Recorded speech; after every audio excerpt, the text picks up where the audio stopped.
Gloire à toi, Seigneur. Merveilleux Père Céleste. Data uhebuje, Tu es digne. urakwiriye, Tu es digne. urakwiriye, Tu es digne. urakwiriye D'occuper le trône de nos vies. bwo kujya ku ntebe y'ubwami y'imitima yacu. Alléluia. Aleluya. Gloire à toi, Seigneur. Icyubahiro ni icyawe Tu ne nous Mwami. as jamais abandonné. Ntabwo wigeze utureka, ntabwo wigeze uduhana. Tu as été là, Seigneur. Yarabaye Dans le moment. mu bihe bigoye, Dans le bon moment. mu bihe Tu byiza, as été là, Seigneur. warabaye Tu Mwami, as été un soutien. wabaye wakwishingikirizaho, wabaye abakwishingikirizaho. Oh Yesu, Merci, Papa. urakoze Data, Merci, Seigneur. urakoze Mwami. Nous avons traversé Twaciye avec toi twabicanyemo nawe des moments mu difficiles. bihe bigoye, Mais tu as été ariko présent. warahabaye, Tu as été présent. Tu warahabaye, nous as délivrés. Tu waratubohoye, nous as délivrés. waradukijije. Oh Jésus. Oh Yesu, Gloire à toi, icyubahiro Seigneur. ni icyawe.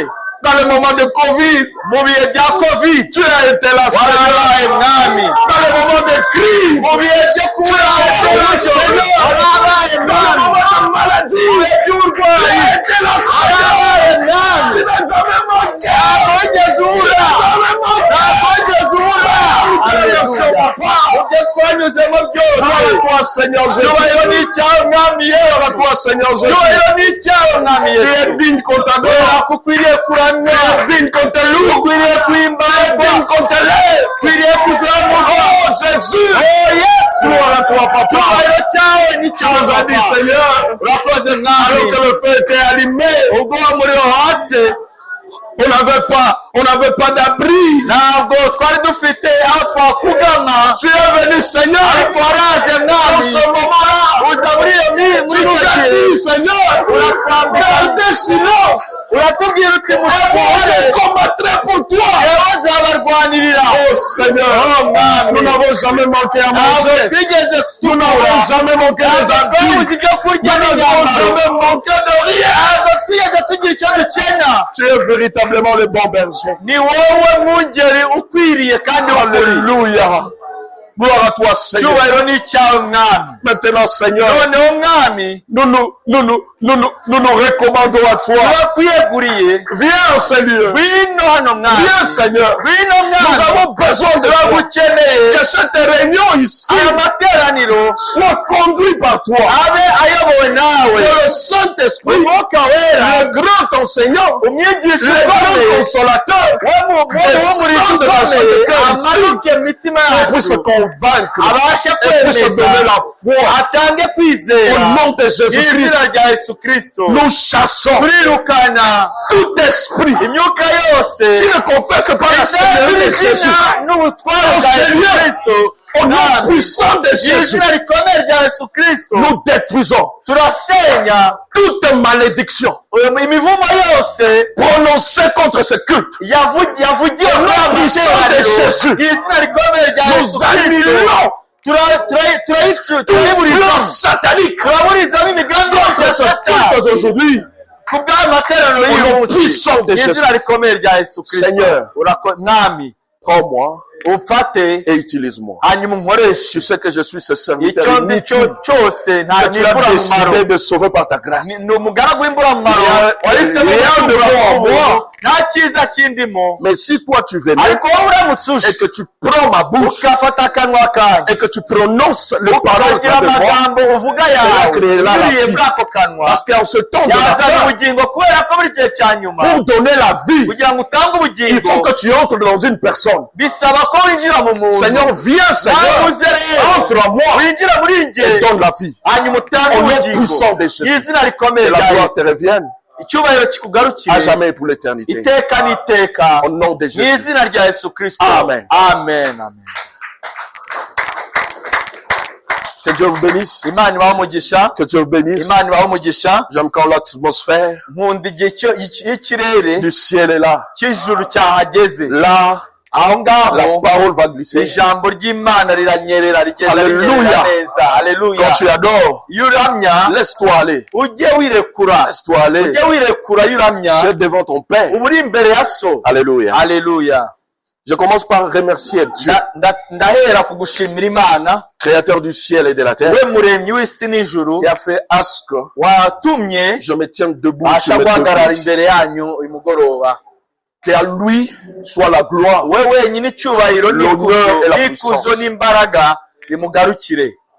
Deuxièmement, icya kabiri, je remercie le pasteur ndashimira umushumba Olivier. Pastor Olivier. Je t'aime, pasteur. Ndagukunda cyane pastor, Et ça, c'est sincère. kandi ibyo bivuye ku mutima. C'est un homme de Dieu Ni umuntu w'Imana, que la grâce de Dieu nous a donné ici au Rwanda. ubuntu bw'Imana bwaduhaye hano mu Rwanda. Peut-être vous ne connaissez pas, Wenda ntabwo muramumenya, mais le peu de temps que je vais ariko passer umwanya ensemble, mukeya amaranye nawe, c'est un homme de Dieu. ni umuntu w'Imana. Que Dieu le bénisse. Imana imuhe umugisha cyane. Merci de m'avoir donné wakoze l'occasion cyane de kuba amahirwe ku gicaniro pendant cyawe ces quelques minutes muri iminota mikeya de parler de la part de Dieu. kuvugira Imana. Je ne peux pas manquer aussi ntabwo nshobora nanone kubura de remercier le pasteur gushimira Malachi. Pastor Malachi. C'est un papa pour moi. Ni nk'umubyeyi kuri njye. C'est un papa qui m'a ramassé Ni umubyeyi wantoraguye dans des dénominations. antoragura mu madini. Je bénis le jour mpesheje umugisha umunsi que Dieu m'a fait rencontrer avec cet homme. Imana yampuje nawe tugahura. C'était le plus beau jour de ma vie. Niwo munsi wa mbere wambereye mwiza mu buzima bwanjye. Alléluia. Alléluia. Si je suis tel que je suis, uko ndi uyu munsi, c'est que Dieu a utilisé cet homme pour que je nuko sois. Imana yakoresheje uriya mugabo kugira ngo Je mbe ne peux pas ndahanga. manquer d'être reconnaissant. Sinabura rero gushima. Alors que Dieu le bénisse. Imana imuhe umugisha nawe utagabanije. Alléluia. On entre dans la parole Reka directement. twinjire mu ijambo ry'Imana. Acte Tujye mu byakozwe n'intumwa 7, ibice 7 44. kuva ku murongo wa 44. Il dit ceci. Aravuga ngo gutya: Nos pères avaient au désert le tabernacle du témoignage, asogokuruza bari bafite ihema ry'ubuhamya bari mu butayu, comme l'avait ordonné celui qui dit à Moïse nk'uko yavuganye na Mose yamutegetse de le faire d'après le modèle qu'il a vu. kurirema rishushanyije n'icyitegererezo cy'iryo yabonye. Et nos pères l'avaient reçu, iryo l'ayant reçu, basogokuruza barihawe na base l'introduisirent riba uruhererekane. sous la conduite de Josué barizana Yosuwa abajya imbere dans le pays qui était possédé par les nations que Dieu chassa devant eux. ubwo batsindaga amahanga y'Imana yirukanaga imbere yabo. Il y resta jusqu'à ce jour de David. Kugeza mu gihe cya Dawidi. David trouva grâce devant Dieu et demandant d'élever une demeure pour Dieu de Jacob. Mu gihe cya Dawidi wari utonye imbere y'Imana asaba kubakira Imana ya Yakobo ubuturo. Et c'est fils Salomon qui lui bâtit une maison. Ariko Salomo niwe wayubakiye inzu. Mais le Très-Haut n'habite pas dans ce qui est fait de main d'homme, comme dit le prophète. Nyamara isumba byose ntiba mu mazu yubatswe n'amaboko nk'uko wa muhanuzi yavuze ati: Le ciel est mon trône ijuru niyo ntebe yanjye, et la terre est mon marchepied. isi niyo ntebe y'ibirenge byanjye. Quelle maison me bâtirez-vous? Muzanyubakira nzu ki? Dit le Seigneur. Niko Uwiteka babaza. Ou quel sera le lieu de mon repos? Cyangwa nzaruhukira ahantu ki? Que Dieu bénisse sa Imana parole. y'umugisha ijambo Il ryayo, ajoute ses riches kandi bénédictions yongera sur sa imigisha parole. itagabanije ku gusoma kw'ijambo ryayo. Alléluia. Haleluya.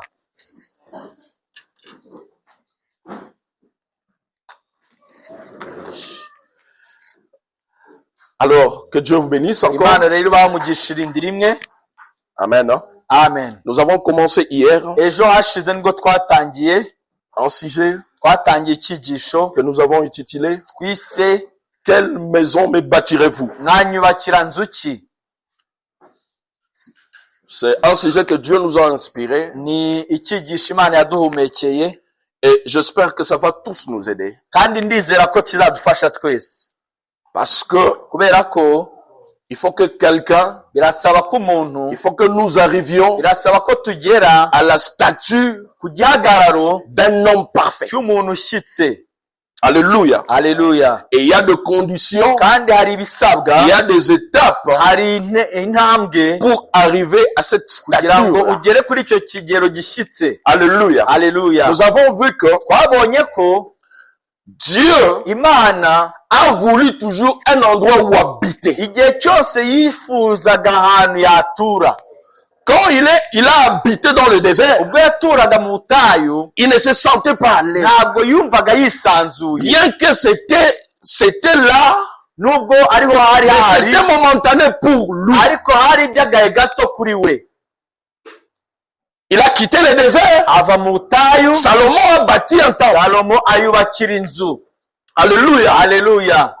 Mais il n'était pas toujours à l'aise. Ariko nubwo Salomo yayubakiye inzu, Imana kugeza icyo gihe n'ubundi ntabwo yari yisanzuye. Dieu, Imana tout cela, ibyo c'est byose une préfiguration yashushanyaga ikintu de ce que runaka Dieu voulait. cy'icyo Imana ishaka mu by'ukuri. Parce que dans le lieu très saint, kuko mu ahera cyane nous avons vu que twabonye ko il y avait la peau de blaireau. twabonye ko hari uruhu Et Dieu rw'intama, était derrière ce peau de blaireau là. Imana yihishaga inyuma y'urwo ruhu. Ça préfigurait Byashushanyaga que Dieu voulait icyo Imana ishaka habiter ari cyo cyo derrière le peau. gutura inyuma Mais y'umubiri, pas la peau des animaux. ariko atari noneho uruhu rw'inyamaswa. Yifuzaga Habiter derrière la peau de l'humain. umunsi umwe kuzatura mu ruhu Il a créé à son humain. umuntu yiremeye mu ishusho C'est yayo. ça la volonté de ubwo Dieu. nibwo bwari ubushake Il bw'Imana. voulait habiter dans le cœur. yahoze yifuza kuzatura mu mutima w'umuntu. Alléluia. Amen. Et c'est ce que nous allons essayer de icyo voir. nicyo turi bugerageze Mais pour kureba, qu'ils viennent, ariko kugira ngo ize il y a des compartiments. hari ibyumba, Il y a un modèle dans la maison où il veut habiter. hari igishushanyo bonera cy'inzu yifuza guturamo. Parce que kubera ko il dit, ivuga ko vous êtes le temple du muri Saint-Esprit. insengero z'umwuka Vous wera, êtes le temple du muri inzu Saint-Esprit. cyangwa insengero z'umwuka wera. Et comme vous êtes le temple du niba Saint-Esprit, rero muri insengero z'umwuka wera, ce temple doit être construit. iyo nyubako igomba kubakwa. Il parle de quelqu'un qui a déjà tout arrangé. hano ibivuga umuntu wamaze gushyira byose mu buryo, Dieu est venu sur lui. none Imana ikaba yamujeho. Maintenant, il faut construire. Birasaba rero kubaka. Et c'est ta responsabilité de construire la izo maison ni de Dieu. inshingano zawe kubaka iyo nzu.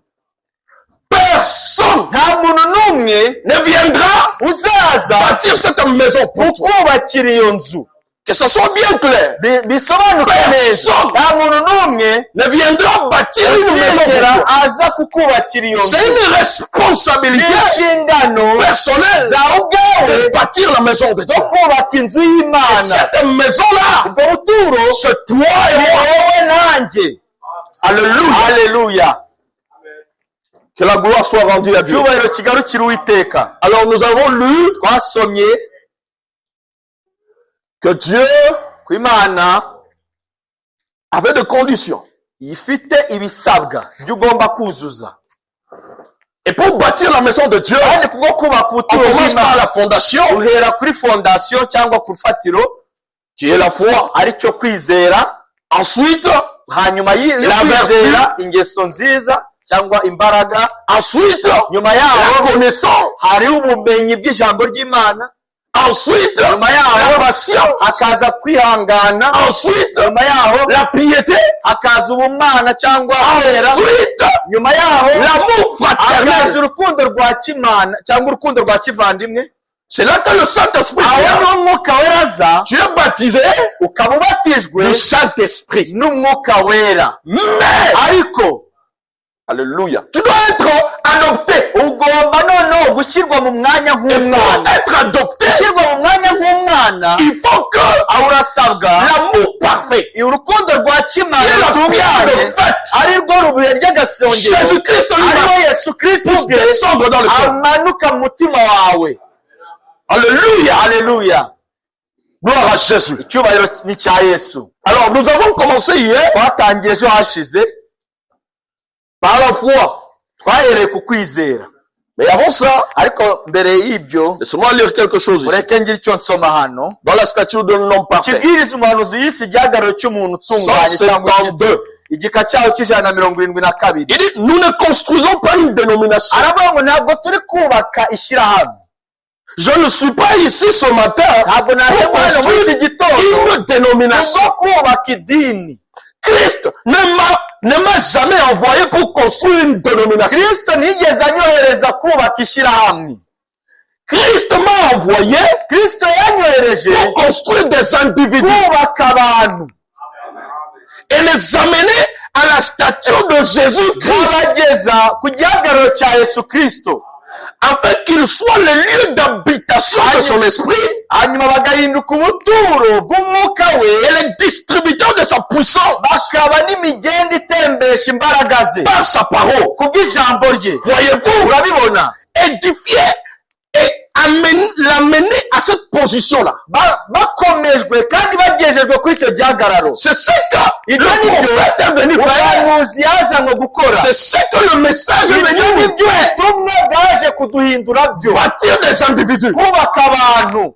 Ce n'est pas bâtir des ntabwo ari organisations. kubaka amashyirahamwe Ce n'est cyangwa pas amadini, mettre de barrières entre le ntabwo ari frère. ugushyira Mais ibitandukanye bene construire data, des individus ahubwo ni ukubaka qui abantu doivent devenir bagomba guhinduka des habitations de Dieu. ubuturo bw'Imana, De façon que, mu buryo bw'uko si on cherche Jésus, niba bashaka kumenya Yesu on peut te voir. Toi. bashobora kukureba, On peut venir chez toi. bashobora kuza iwawe, Et tout ce que Jésus peut faire, Yesu tu yagakoze es fait à sa place. ukaba urimo ubikora mu cyimbo cye. Branham me dit Branham aravuga que nous sommes appelés duhamagarirwa à continuer ce que Christ a commencé. gukomeza umushinga Yesu yatangije. Alléluia. Amen.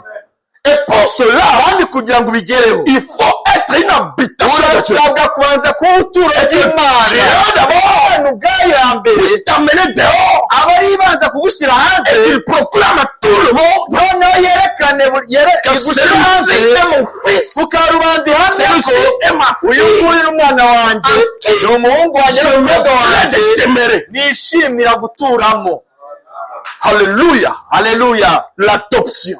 Aho nicyo bita gushyirwa mu mwanya nk'umwana. Alléluia. Amen. Nous allons commencer par la foi. Tugiye guhera ku kwizera. Alléluia. Haleluya. Nous avons vu que Twabonye ko la foi kwizera est composée de deux parties. gufite De ibintu trois parties. gufite ibice bitatu bikugize. Il y a la foi Twabonye kwizera comme espérance. kumeze Il nk'ibyiringiro. y a la foi Hari no kwizera comme substance. kw'ikintu gifatika. Il y a la foi Hari comme ukwizera amour qui transcende toutes choses. nk'urukundo rurenze byose, ruri hejuru ya byose. Alléluia. Amen. Gloire à Jésus. Icyubahiro kibi cya Yesu. On va voir ce que le prophète dit. Tugiye kureba icyo umuhanuzi avuga hano. Gloire à Jésus. Icyubahiro kibi cy'Imana. J'aimerais demander encore votre attention pendant ces quelques Ndashaka minutes. kubasaba kuntega amatwi muri iyi minota mikeya. Gloire à Jésus. Icyubahiro kibi cy'Imana. Alors, je lis encore ici Ngiye kongera ngira icyo nsoma hano dans la foi et mu l'assurance. kibwiriza umuhanuzi yise À son kwizera paragraphe 22, il dit ni ceci. igihamya ku gika cya 22 aravuga ngo Il dit, prenons une portion de l'écriture, dufate iki gice cy'icyanditswe une ferme assurance de choses qu'on espère. kuvuga ko ukwizera ari igihamya cy'ibyo Il dit, il y twiringiye. a trois choses. Hari ibintu bitatu. Il y a l'espérance, Hari ibyiringiro, la charité hari urukundo, et la foi. hari no kwizera. Est-ce vrai? Ese ibyo ni byo? Eh bien, non, l'espérance ibyiringiro est un élément. ni ikintu kwacyo. La foi Ukwizera en est une autre. ni ikindi Et kwacyo. la charité N'urukundo en est une ni autre. ikindi kwacyo. La charité, Urukundo c'est l'amour. nibyo bita Et donc la urukundo. foi, Kwizera rero qui est par définition kwizera rero mu busobanuzi bwabwo une ferme assurance bivuga ko ari igihamya de choses qu'on gifatika espère. cy'ibyo wiringiye et une démonstration de choses qu'on ne voit pas. n'ibyo ureba nubwo bitaba bigaragara ariko ukabibona. Est composé de trois choses. Uko kwizera kurimo ibintu bitatu. L'espérance, Harimo ibyiringiro, la foi harimo ukwizera comme substance nk'ikintu noneho gifatika, et l'amour qui transcende toutes choses. no kwizera nk'urukundo rurenze byose. Le trois là, Ibyo byose uko ari bitatu ce sont de foi, ni ukwizera mais qui opèrent différemment. ariko gukora mu buryo butandukanye. Alléluia. Alléluia. Et nous avons vu que l'espérance, la foi comme espérance kwizera nk'ibyiringiro intervient dans les épreuves. twabonye ko gukenera mu gihe cy'ibigeragezo. C'est cette foi-là kwizera qui bâtit ta foi, kukubaka kwizera qui kwawe, agrandit ta foi. gukomeza cyangwa gukuza kwizera kwawe. C'est cette foi-là kwizera qui te permet de traverser les tribulations et les épreuves. gutuma ubasha kunyura mu bigeragezo n'amakuba. C'est cette foi-là, kwizera, alléluia, amen, c'est cette foi-là qui kwizera te permet de tenir, gutuma uhagarara utanyeganyega. alléluia, Amen. et qui te donne, kandi kuguha après l'épreuve, nyuma y'ibigeragezo un absolu. kikaguha ikidakuka. Gloire à Jésus. Icyubahiro ni cya Yesu. C'est très important Ni iby'ingenzi cyane de savoir ces choses. kumenya ibi bintu. Nous faisons parfois Turimo rimwe na rimwe tujya de confusion.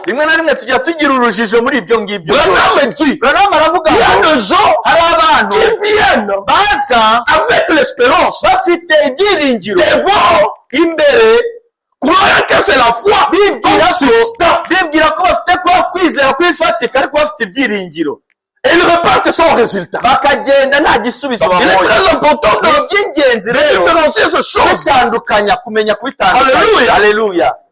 Gloire à Jésus. Icyubahiro ni cy'Imana. Je vais lire quelque chose ici Hari icyo ngiye gusoma hano qui est très important. cy'ingenzi cyane. Écoutez très bien. Mwumve neza. Dans la prédication, écoutez-le, Mu kibwiriza yise mu mwumvire de 1960. yabwirije mu 1960. Il dit ceci à son paragraphe 26. igika cyaho cya 26 Eh bien, avuga ati noneho À ni cette byiza occasion, muri iyi nshuro Dieu a choisi 3 personnages pour servir Imana yahisemo abantu batatu bo kuba n'abagabo b'abahamya. Écoutez très bien. Mwumve neza. Il a amené à l'écart Yashyize ku ruhande Pierre, Petero, Jacques Yakobo et Jean. na Yohana. Et si vous remarquez, Nitegereza chaque fois igihe cyose qu'il allait faire quelque chose de grand, igihe cyose Yesu yabaga agiye gukora ikintu gihebuje il kinini, prenait ces 3-là. yitwazaga abo bagabo batatu. Écoutez, Mwumve neza. vous vous demandez pourquoi. Ese mujya mwibaza impamvu yatwaraga abo ngabo? Pierre, Petero, Jacques et Jean. Yakobo na Yohana nibo yajyanaga Il dit nabo. le point, Ibi nono bavuze basobanuye il dit l'espérance, ibyiringiro, la foi kwizera et la charité. n'urukundo. Il dit le plus grand don de Dieu, Imana ikomeye y'Imana, le plus grand don de Dieu, Imana ikomeye y'Imana c'est la charité. n'urukundo. Il dit l'espérance, Ibyiringiro, la foi et ukwizera la charité. n'urukundo. Écoutez maintenant. Mwumve neza. Jean, Yohana, évidemment, Yohana était l'amour, Yohana yashushanyaga urukundo, qui est la charité. yashushanyaga urukundo. Jacques, Yakobo c'est we l'espérance. yashushanyaga ibyiringiro. Et Pierre, Petero we c'était la foi agashushanya kwizera comme substance. nk'ikintu gifatika gihamya. Il pouvait se tenir debout. Ashobora guhagarara Il dit, je ne nie or ni argent. akavuga ngo nta feza na n'izahabu Mais mfite, c'est que ariko icyo je te le mfite donne. ndakiguha. Au nom de Mu izina Jésus. rya Yesu Kristo, Lève-toi et marche. haguruka ugende. Ça, c'était Pierre. Uwo yari Petero. Il avait la foi Yari afite kwizera comme substance. nk'ikintu gifatika, Appeler des choses en existence. agahamagara ibitariho bikabaho. Il pouvait entrer dans l'invisible Yashobora kwinjira mu isi itagaragara et amener des choses agahamagara ibintu et les biriho, faire paraître dans hanyuma l'invisible. bikagaragara mu isi igaragara. Gloire à Jésus. Icyubahiro kibi cya Yesu. Nous avons compris Twasobanukiwe que Jean, Jacques et ko Pierre Yohana, Yakobo na sont Petero importants. ari ab'ingenzi cyane. Écoutez, Mwumve noneho. il dit ceci. Aravuze ngo, Toujours, écoutez-le. muri cya kibwiriza Paragraphe n'ubundi 21. mwumvire igika cya Nous voyons 21. lorsqu'ils sont Turabona montés sur la noneho montagne uburyo bazamutse ku musozi, et ces 3 grands dons, izo mpano uko ari eshatu zikomeye l'espérance, arizo la byiringiro, foi kwizera et la charité. n'urukundo, Il dit ceci. aravuze ngo Ouvre pratiquement, nizo mpano uko ari eshatu zitwikira, ouvre pratiquement nizo toute mpano la sphère de dons. nizo mpano zitwikira iby'impano zindi zose. La charité étant urukundo le plus grand. ari rwo ruza ku mwanya wa mbere hejuru y'izindi. Que Dieu soit loué. Imana ihabwa Il icyubahiro. dit, Aravuze ngo c'est pratiquement ce don ici qui izi ouvre eshatu les autres. twavuze nizo zitwikiriye izindi Et nous devons les izindi, avoir. kandi tugomba kuzigira. C'est très important. Ni iby'ingenzi cyane. et les différencier. no kumenya Dans 1 kuzitandukanya. Corinthiens 13, Muri Bakorino ba mbere igice cya 13 Dieu dit au travers de Paul, Imana ivugira mu kanwa ka il dit Pawulo ngo, maintenant, noneho donc, dore ces trois choses ibuko demeurent. ari bitatu bigumaho. C'est comme ça qu'il a terminé le chapitre. Uko niko yasoje icyo Il gice. dit que ces trois choses Ibuko demeurent. ari bitatu La bigumaho: foi, kwizera, l'espérance ibyiringiro et la charité. n'urukundo.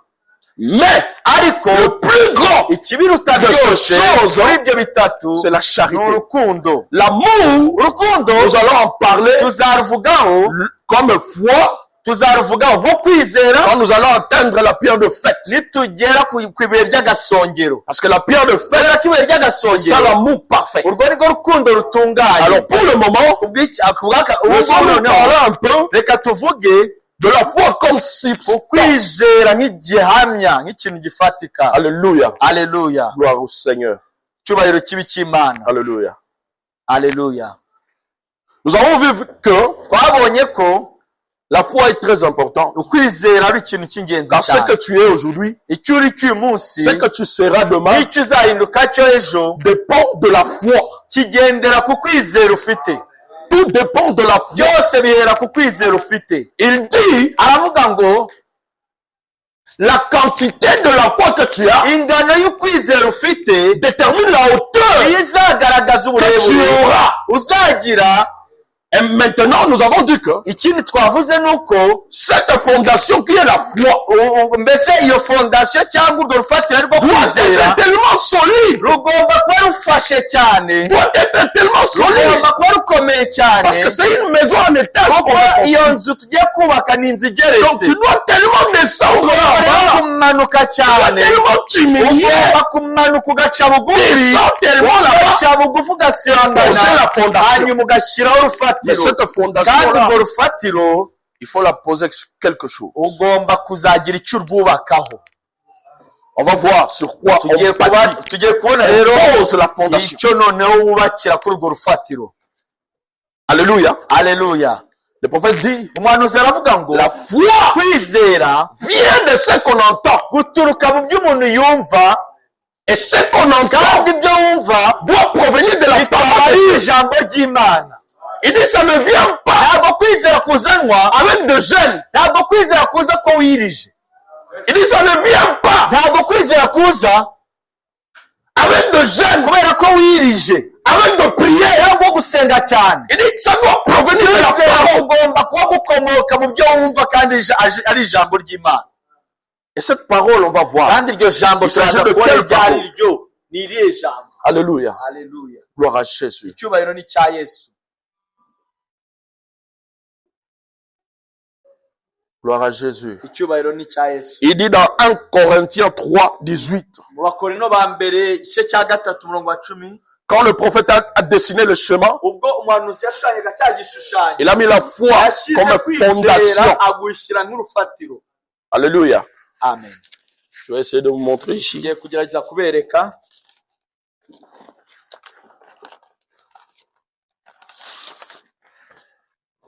C'est ça, ce qu'il avait dessiné lorsqu'il était en train de parler. aha niho ni iki yashushanyije arimo abwiriza iki kibwiriza. Maintenant, vous allez remarquer que c'est la foi ici. uraza kubona ko kwizera, Mais à côté, ariko iruhande rwako il met Paul. ashyizeho Pawulo. Pourquoi Paul? kubera icyo ashyizeho Pawulo? Parce que Paul, nuko c'est Pawulo celui qui a mis le fondement. niwe washyizeho urufatiro Dans l'église d'Éphèse, mu itorero ryayo. il a mis le fondement. mu itorero ry'Efeso niwe washyizeho urufatiro. Nous allons le voir. tugiye kubibona hano. Et il a dit, aravuga ngo j'ai mis le fondement. ubwo yarivugiye Pawulo ngo Mais ashyizeho urufatiro, attention, ariko ngo mwitonde, de la manière dont vous construisez sur ce fondement-là. yitonde. Attention, wubaka de la manière dont tu construis sur ce fondement-là. witonde Écoutez. uburyo bwose wubaka kuri urwo 1 rufatiro. Corinthiens 3, mwumve mu Bakorino ba mbere igice cya 3 niho abivuga. verset 10. ku gice cya Il dit, murongo wa selon la grâce de Dieu qui m'a donné, ku buntu bw'Imana nahawe, j'ai posé le fondement comme un sage architecte. nk'uko ubuntu bw'Imana nahawe bungana, nashyizeho urufatiro nk'umwubakisha mukuru w'ubwenge, Et un autre bâtit dessus. kandi undi yubakaho.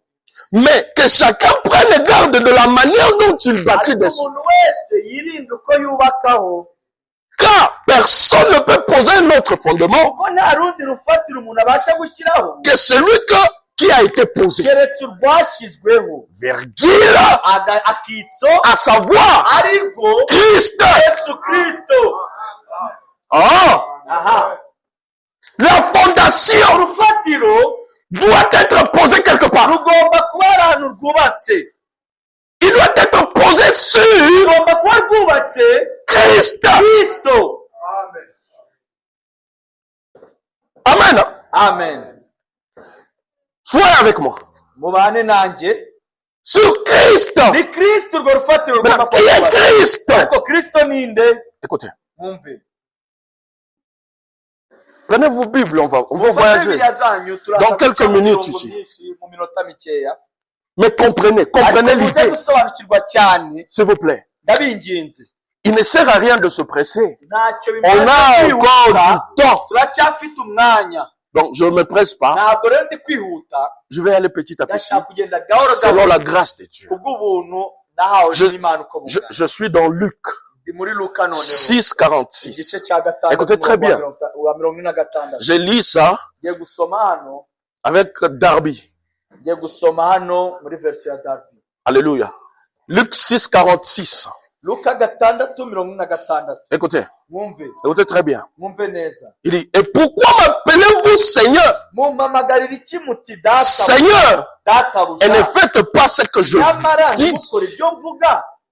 Je vous montrerai à qui est semblable à tout homme qui vient à moi et qui entend les paroles et les met en pratique. Umuntu wese uza aho ndi akumva amagambo yanjye akayakomeza, ndabereka uko asa. Écoutez 48. Mwumve mirongo ine Il n'umunani. est, il est semblable Asa n'umuntu à un homme qui a bâti sa maison, wubaka inzu, qui a enfoui agacukura, et creusé profondément agacukura hasi cyane, et a mis un fondement sur le roc. akageza urufatiro ku rutare. Le fondement Urufatiro doit être posé sur le roc. rugomba kugera ku rutare, rugomba gucukura kugeza ku rutare. Et le roc, c'est Kandi qui? urutare ninde? C'est Jésus-Christ. Kristo. C'est lui le roc, Niwe Kristo. le rocher des âges.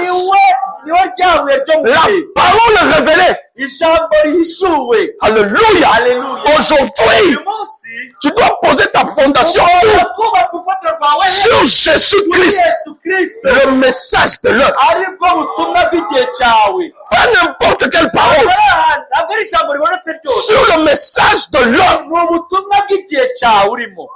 Si tu le poses en dehors du message de l'heure aujourd'hui, Wubatse urufatiro rwawe hanze y'ubutumwa bw'iki gihe, c'est sûr que ta maison va s'écrouler. by'ukuri rwose inzu yawe izagwa. C'est sur le roc, Ni ku rutare la parole révélée. ijambo rihishuwe. Alléluia. Haleluya. C'est la parole révélée. Ijambo rihishuwe Et la foi, kandi le ukwizera, prophète dit abantu baravuga ngo que la foi c'est une révélation. kwizera ni uguhishurirwa. Il dit Pierre, Ati Petero, que dites-vous? Les gens disent que je suis qui? abantu bavuga ko ndinde.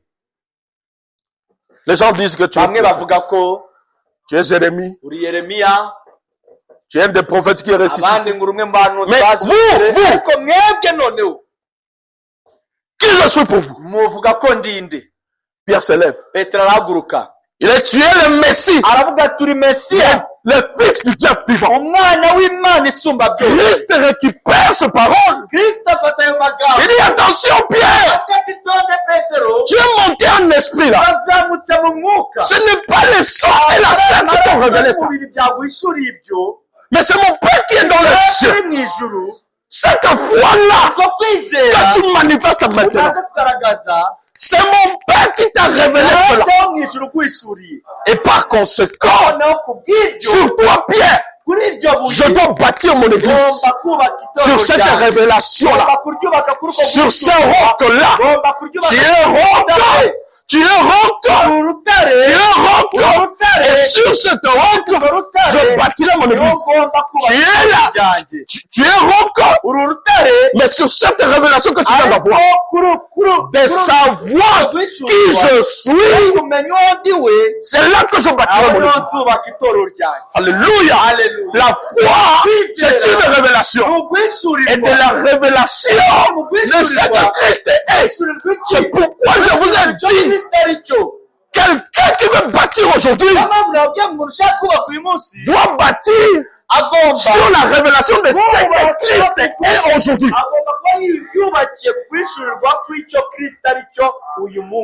Alléluia. Amen. Alléluia. Alléluia. Que Dieu soit loué. Que Dieu soit loué. Maintenant, remarquez quelque chose. Quelqu'un qui a bâti sa maison, il a posé sur le roc le message de l'heure. Il continue, il dit. Mais, j'aime cette version ici. Il dit, une inondation étant survenue, le fleuve s'est jeté avec violence contre cette maison. Alléluia. Amen. Nous sommes ensemble. Il dit, le fleuve s'est jeté avec violence contre cette maison. Il n'a pas pu l'ébranler. Car il a été fondé sur le roc. Il a été fondé sur le roc. Le message du temps. Alléluia. Alléluia. C'est pourquoi Satan s'est élevé. Il a amené de fleuves. Il s'est jeté violemment sur cette maison. Mais cette maison est restée debout. Alléluia. Alléluia. Écoutez. Alléluia. Alléluia. Mais c'est lui qui entend mes paroles. Qui attend et n'a pas mis en pratique. Est semblable à un homme qui a bâti aussi sa maison sur la terre, sans fondement. Et le fleuve s'est jeté avec violence contre elle, et aussitôt elle est tombée. Et la ruine a été grande de cette maison. Alléluia. Alléluia. Alléluia. Amen. Gloire au Seigneur. Nous sommes en train de voir quoi ici? Les épreuves. Cette foi qui se met debout lorsque les vagues et tempêtes sont là. Elle va tenir comment? Que par la parole de Dieu. Que si tu as posé ton fondement sur la parole de Dieu, alléluia. Alléluia. Ça va tenir. Écoutez mes frères.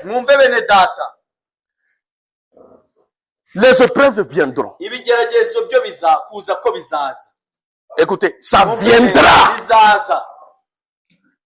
Et ce n'est pas toi-même. La Bible dit, ce sont les souffrances qui atteignent tous les chrétiens dans le monde entier. Mais remarquez l'objectif de Dieu. C'était de bâtir. Créer un caractère divin. Pour que tu sois une aide pour le peuple de Dieu. C'est pourquoi il a dit à Pierre, quand toi tu seras affermi, quand toi tu vas passer par là, et que tu sors vainqueur, affermi aussi les autres. Donc, il sera un témoignage pour les autres. Donc les épreuves ne viennent pas nous détruire. Non. Non. Pour que tu hérites Il faut faire tes preuves. ugomba kubanza kugeragezwa. Il faut faire tes preuves comme Ugomba fils. kubanza gupimwa. Et le prophète dit, Umuhanuzi aravuga ngo le Saint-Esprit, Mwuka Wera comme tuteur, nk'umurezi chaque jour, buri munsi il vient, araza il t'observe, akakureba akakwitegereza, il va donner le rapport au Père. akagenda agatanga raporo kuri data. Cet enfant, uyu mwana il le suit bien. arakurikiye neza. Tout ce que je lui dis, ibyo mubwiye byose il observe. arabigenzura akabigenderamo. Mais ariko il a encore de faiblesses ici. aracyafite intege nyano. De faiblesses ici. aracyafite intege Laissez-le un peu de temps. banza umureka Ça va le corriger. kumukosora Jusqu'à ce qu'il atteigne. kugira ngo agere ku Chaque jour, buri munsi le Père, data ou bien le Saint-Esprit, cyangwa Mwuka Wera donne le rapport au Père atanga raporo kuri data de ton comportement. raporo y'imyitwarire yawe.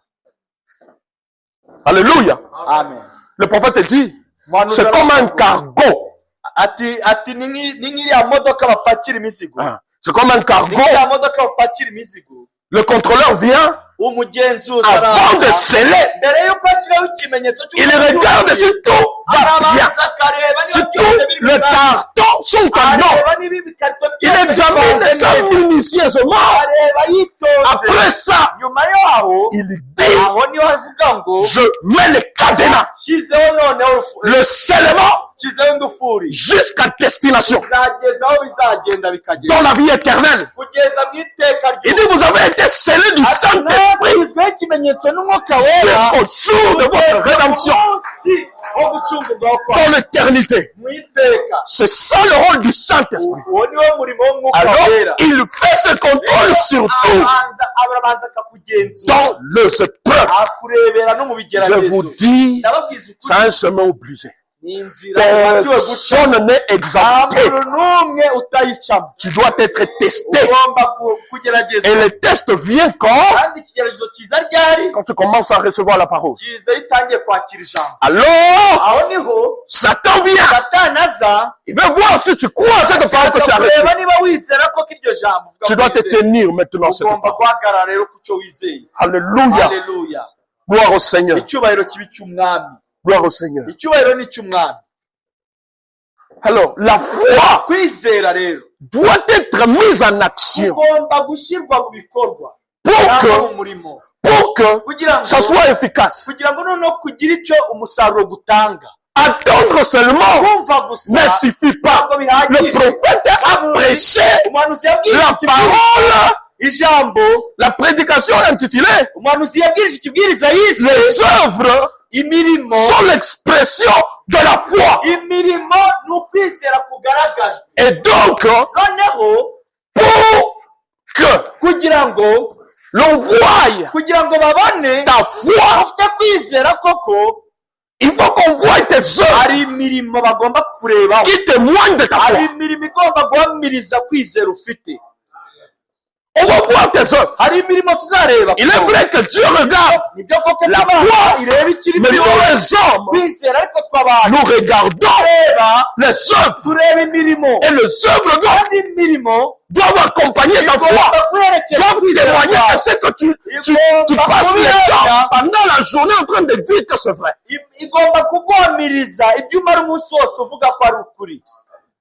Alléluia. La parole de ton temps te dit de ne pas couper les cheveux. Mais on voit que tu as coupé les cheveux. Et tu prétends dire que tu crois au message. Pour les femmes, non, tu ne crois pas. Parce que tes œuvres ne témoignent pas de ce que tu dis. Eh oui. Eh oui. Le message de ton temps te dit de ne pas porter de shorts ou bien de trucs qui font montrer ta forme. Et on te voit avec ça, mais on a le droit de douter. Ce que tu prétends croire, c'est pas ça. C'est pas ça. Tes œuvres doivent témoigner que tu es chrétien. Et le prophète te dit, si ce n'est pas ainsi, arrête de t'appeler chrétien. Arrête. hagarikiraho kwita umukristo. Quand j'étais dans la voiture là-bas, ubwo nari mu en train de modoka méditer, hariya ndimo nono je regardais. ntekereza ku ijambo ngiye kuvuga, je regardais nari ndimo nitegereza la pluie. ndimo nditegereza imvura. Et je dis quelque chose. Il y a quelque chose qui m'est venu. hari ikintu canjemo, Et peut-être cette pluie ici, ndavuga ni wenda imvura c'est une épreuve wenda n'ikigeragezo, pour nous, ni igipimo kuri twe pour cyo voir kuza kureba le comportement de tout un chacun. imyitwarire ya buri umwe wese muri twe. C'est ce qui m'est venu dans le nibyo cœur. byanjemo. Il veut voir wenda imvura quelqu'un irashaka qui est kureba engagé. ninde koko wamirijwe, ninde wamaramaje. Alléluia. Amen. C'est ce que je me disais. icyo nicyo nibwiye muri iki. Tu prétends croire le message uvuga ko wizera ubutumwa, alors que le prophète dit, kandi umuhanuzi avuga ngo je ne crois pas à un chrétien qui reste à la maison le jour de ntabwo pluie. njya nizera mu mukristo uguma mu rugo Et toi, umunsi on w'amateraniro. ne te voit pas au ariko culte. wowe nitukubona mu Tu materaniro prétends kandi ukavuga avoir la foi du message. ugakomeza kuvuga ko ufite Non. kwizera k'ubutumwa. Non. oya Non, oya tu n'as pas atteint encore cette ntabwo foi. uragera kuri uko kwizera. Non, oya les œuvres doivent témoigner de ce que nous disons. niyo igomba guhamya ibyo uvuga. Nous devons voir tugomba kubona que réellement cet ko homme, mu by'ukuri uyu mugabo c'est un chrétien. ni umukristo. Gloire à Jésus. icyubahiro ni icya Yesu. Gloire à Jésus. icyubahiro ni icya Yesu. Maintenant, nous allons voir un tugiye peu kwitegereza noneho les obstacles inzitizi de la foi zo kwizera, comme espérance. tugiye kureba ibizitira kwa kwizera gukorera mu byiringiro. Qu'est-ce qui bloque? ni iki kizitira? Qu'est-ce qui détruit? ni iki gisenya La foi kuri kwizera comme gukora espérance. n'ibyiringiro? Il y a des obstacles. harimo inzitizi Et on va le voir kandi ensemble turaza dans quelques kuzibona ni minutes. nyinshi mu minota mikeya. Je dis, je vais aller très lentement. nababwiye ngo Vous allez nzagenda me gahoro supporter gahoro mu nyihangane comme Dieu me donnera sa uko imana grâce. izagenda imubwenge. Alors, nous allons lire dans Matthieu. tugiye gusoma muri Matayo Nous rero, allons voir tugiye kubona Matthieu 13. Matayo 13. Écoutez très bien. mwumve neza.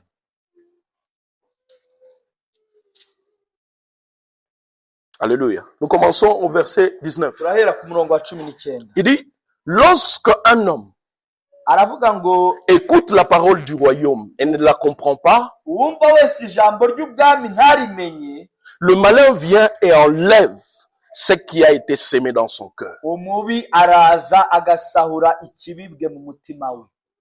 Cet homme est celui qui a reçu la sémence le long du chemin. uwo ni we usa n'izibibwe mu nzira. Et celui qui a reçu la sémence dans des endroits pierreux, kandi uwumva ijambo kandi usa n'izibibwe ku kara, c'est celui qui entend la parole, uwo ni we wumva ijambo, la reçoit aussitôt avec joie. uwo mwanya akaryemera anezerewe. Il dit, mais, ariko écoutez les mains, mwumve none il dit, yari mais, ariko il n'a pas de racines en lui-même. ntagira imizi muri we, Il manque de persistance. maze agakomera umwanya muto, cyangwa mu yandi magambo akabura gutitiriza cyangwa kumaramaza. À cause de quoi? kubera iki?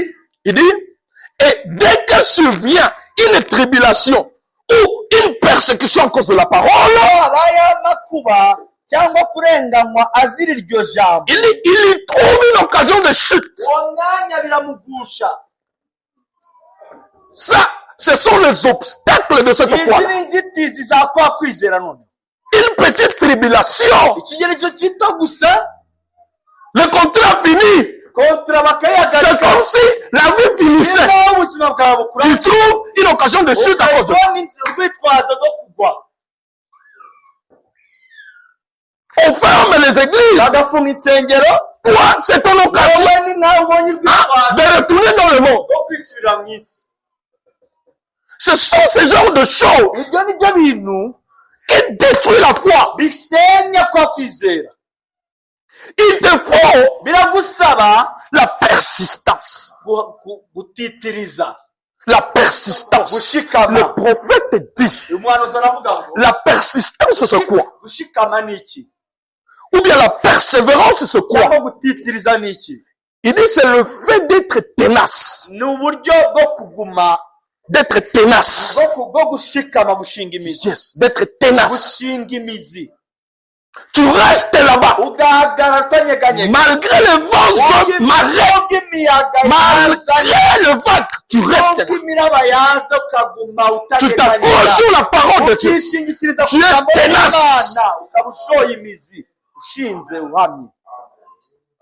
C'est ce sont là le genre que la Bible appelle le violon. Le violon. Il dit depuis le temps de Jean-Baptiste jusqu'à ce moment ici. Il dit le royaume de Dieu est secoué. Le royaume de Dieu est secoué. Il dit ce sont les violons qui s'en emparent. Les violons. Ce sont des aigles qui s'envolent dans la tempête et ils se sentent à l'aise là-bas. Des violons. Alléluia. Aucune situation ne peut le bouger. Peu importe l'adversité du temps. Il est là. L'Éternel est mon salut. L'Éternel est mon refuge. De qui aurais-je crainte? Alléluia. Il est là. Ce sont des violons qu'on a dans l'armée de Dieu. Il dit, ils s'emparent du royaume de Dieu. Yes. Ils s'emparent des tribulations. Christ a dit, vous aurez des tribulations. Mais gardez courage. Gardez ma parole. Car j'ai vaincu le monde. Une petite tribulation. Une petite tribulation. Tu trouves une occasion de...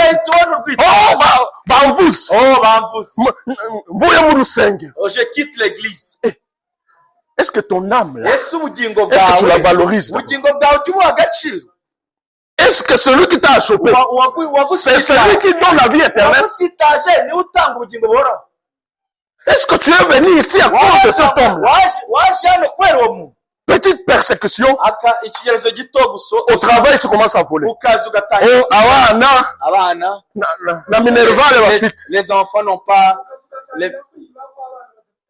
kukazi gatangira kujya wiba kwera kabana ngo babuze minerval. Ça montre que tu n'as jamais cru. Et ta foi va être abattue. Nous avons besoin de gens qui sont tenaces. Alléluia. Qui disent, Seigneur, je ne te lâche pas. Je suis là. Je ne te lâche pas. Avant que tu m'aies béni.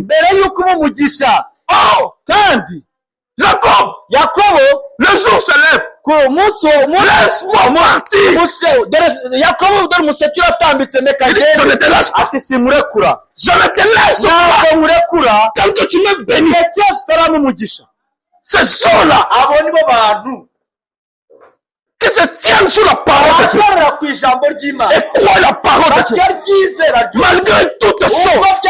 Des vaillants soldats qui ne se soucient pas de la vie.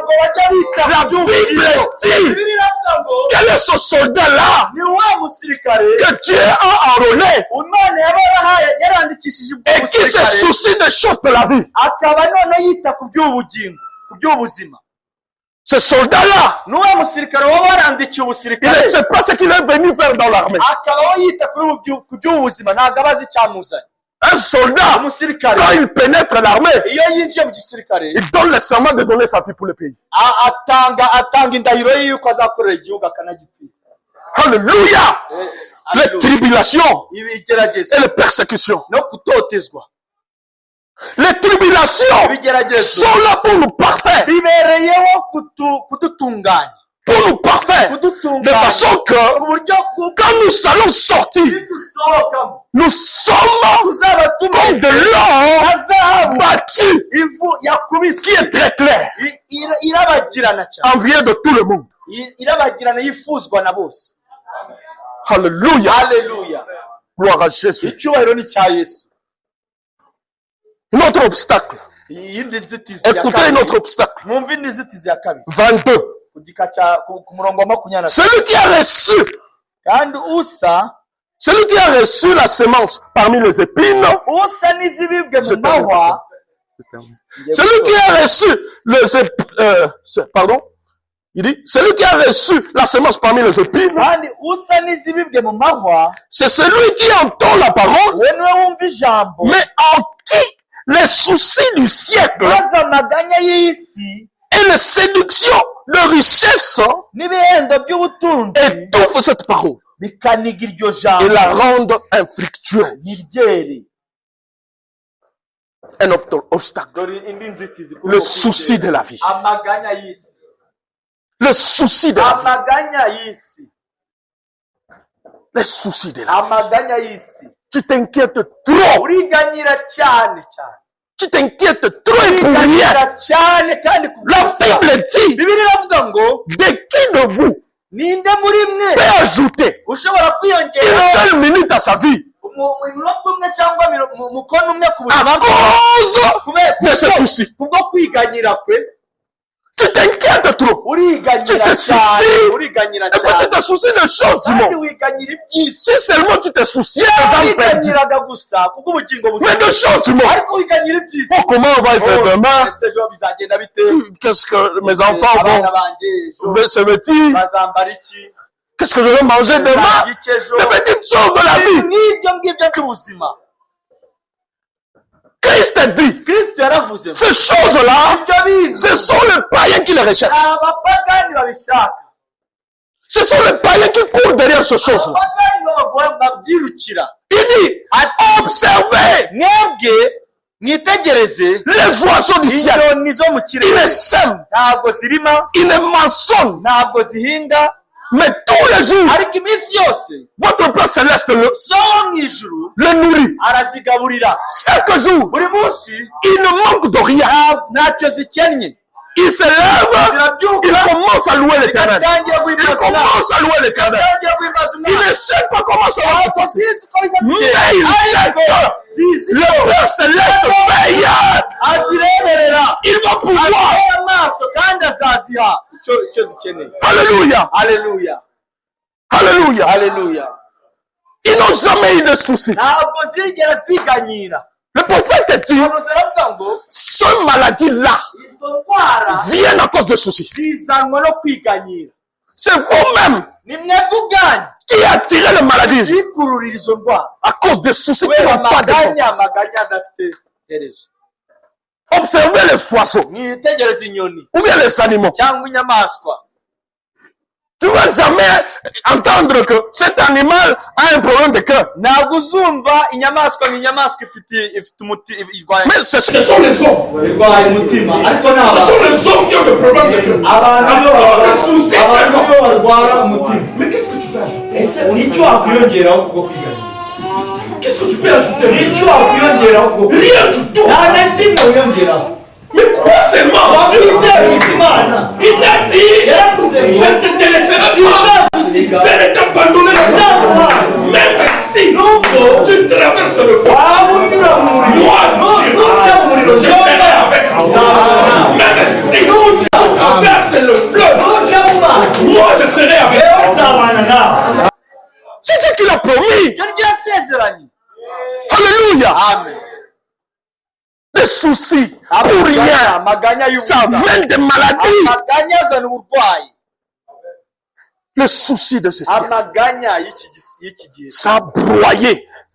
yazitse, Ça a entravé la foi. yazitse cyangwa yatangiriye C'est à kwizera. cause de ce souci-là kubera ayo maganya que tu succombes dans les épreuves. niyo mpamvu atuma uraba cyangwa se ugacika intege mu bigeragezo. Le souci. amaganya Tu ne tiens pas. ntabwo uhagarara ushikamye, Tu ne tiens pas. ntabwo uhagarara ushikamye. La foi kwizera, est bloquée kwizera à kutangiriwe, cause de ce souci-là. kwizera kwatangiriwe n'ayo Mais maganya. crois en Dieu. iringira Imana, Crois en Dieu. iringira Imana, Il veille. irebe Il veille. ibera amaso, Il veille. ibera Il ne amaso, sommeille ni ne dort. ntabwo ihunikira Il ne te délaissera jamais. Il connaît ce problème avant que ça n'arrive. Avant que tu viennes ici, il savait que tu auras ça. Mais pourquoi tu te soucies? Et quand tu te soucies comme ça, Dieu te laisse. Dieu te laisse. Alléluia. Les richesses, je termine par cela. La séduction de richesse qui étouffe la parole, qui étouffe la foi. Des chrétiens qui sont tellement passionnés et amoureux de l'argent.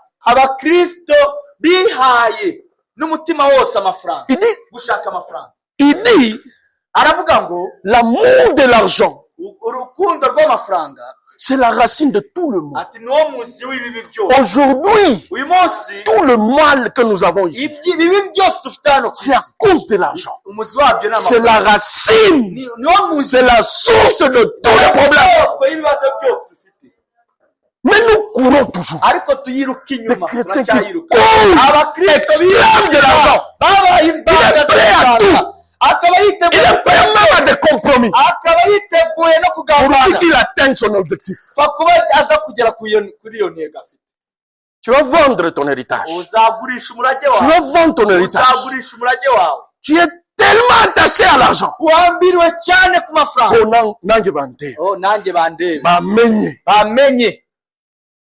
Mais turakuzi, non? Turakuzi. Tu es le frère interne. Turakuzi. Même si tu as acheté quoi, tu ne vas pas nous impressionner. Tu resteras un frère interne. L'argent, l'amour de l'argent a détruit la foi de plusieurs. Écoutez ce que la parole de Dieu dit. Dans 1 Timothée 6. Oh, excusez-moi, je termine. C'est en effet une grande source de gain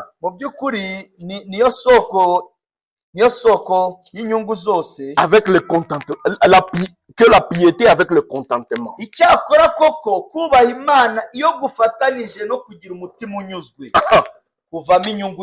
On dit ça très bien là-bas.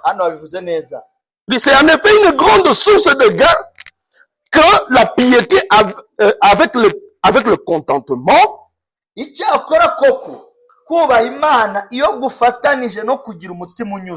Car nous avons rien à apporter dans ce monde.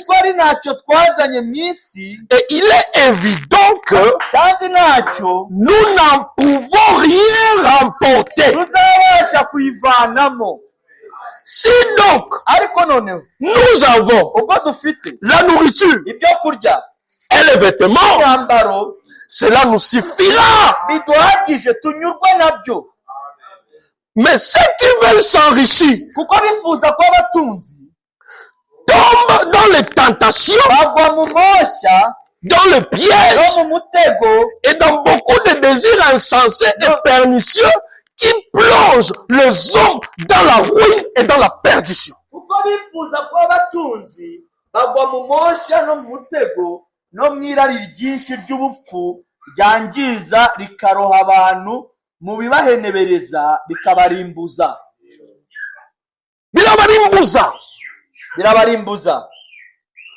Ceux qui veulent s'enrichir, ils tombent sûrement dans cette tentation. On va t'imposer des conditions là-bas. Pour passer ici, il faut ça. Tu dois donner ton premier fils. Tu vas faire des compromis. Je ne dis pas que Dieu ne peut pas bénir. Branham me dit, il n'y a pas de mal à suivre. De suivre ou de gagner un peu d'argent. Mais il dit quelque chose. Mais gagner de l'argent en suivant Christ. Mais si tu veux te lever trop, ariko niba ushaka kuzamuka cyane encore dans ce monde, muri iyi si urimo, il y a de conditions là-bas harimo ibintu bigusa iyi si qui te demandent de faire le compromis kuzuza, kandi et akenshi de détruire ta foi. kugambana, kandi ibyo nibyo bisenya kwizera kwawe. Alléluia. Alléluia. Écoutez 10. Mwumve Il dit, umurongo wa car l'amour de l'argent est une racine de tout le monde. kuko gukunda imira ari umuzi w'ibibi byose, Et quelques-uns, en étant possédés, kandi hariho abantu bamwe bazirarikiye se sont égarés loin de la foi barayoba bava mu byo kwizera, et se sont jetés eux-mêmes dans bien de tout. bihandisha imibabaro myinshi, Ils se sont égarés bavuyemo barayoba loin de la foi bava mu byo à kwizera cause kubera de l'amour de l'argent. gukunda imira cyane. Alléluia. Haleluya. Écoutez maintenant, Mwumve noneho, je termine. ndasoje Le conseil inama du prophète de l'âge inama z'umuhanuzi w'igisekuru, d'Éphèse, igisekuru cya Efeso, qui est Paul. inama y'umuhanuzi w'igisekuru cya Efeso ariwe Pawulo atugira. Hébreux 13, 5. Abaheburayo 13 umurongo wa 5 Il dit, pour ne pas tomber, ati nimukagire, pour rester avec ta foi. kugira ngo noneho ari kuvuga ngo kugira ngo ugumane kwizera kwawe ntugwe. Écoutez, Mwumve icyo atubwira, ne vous livrez pas à l'amour de l'argent. nimukagire ingeso zo gukunda imiya, Contentez-vous de ce que vous avez, ahubwo mujye munyurwa n'ibyo mufite, car Dieu lui-même kuko ubwayo yavuze iti, a dit, ubwayo Imana yavuze iti, je ne te délaisserai point, nzagusiga natwe, je ne t'abandonnerai point. ntabwo nzaguhana natwe. C'est donc Nicyo avec assurance que gituma tuvuga dushize nous ubwoba pouvons tuti, dire, tuvuga tuti le Seigneur Uwiteka est mon aide, ni umutabazi je ne wanjye, craindrai rien. sinzatinya. Que peut me faire l'homme? Umuntu yabasha kuntwara iki? Que Dieu vous bénisse. Imana ibahe umugisha.